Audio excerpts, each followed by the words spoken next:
সেনাবাহিনী প্রধান জেনারেল ওয়াকারুজ্জামান বলেছেন, সমরে আমরা, শান্তিতে আমরা, সর্বত্র আমরা দেশের তরে।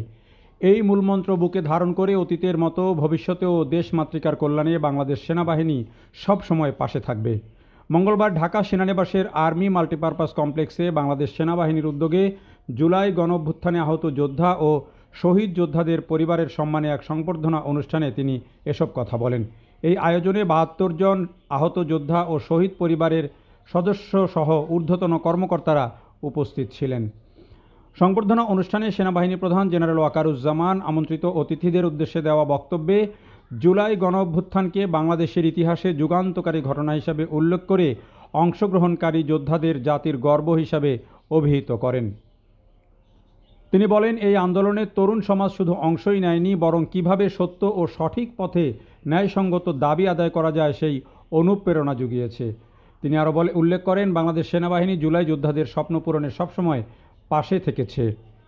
সেনাপ্রধান বিশেষভাবে আশাবাদ ব্যক্ত করে বলেন, দেশপ্রেম, জাতীয়তাবোধ, সততা, মানবিকতাবোধ ও নিয়মানুবর্তিতার সমন্বয়ে সবাই ঐক্যবদ্ধভাবে কাজ করলে এই দেশ সমৃদ্ধির শিখরে আরোহণ করে একটি সুখী ও সমৃদ্ধ দেশ হিসাবে আত্মপ্রকাশ করবে। সেনাপ্রধান জেনারেল ওয়াকারুজ্জামান সেই স্বপ্ন পূরণে সবাইকে একযোগে কাজ করার অনুরোধ জানান।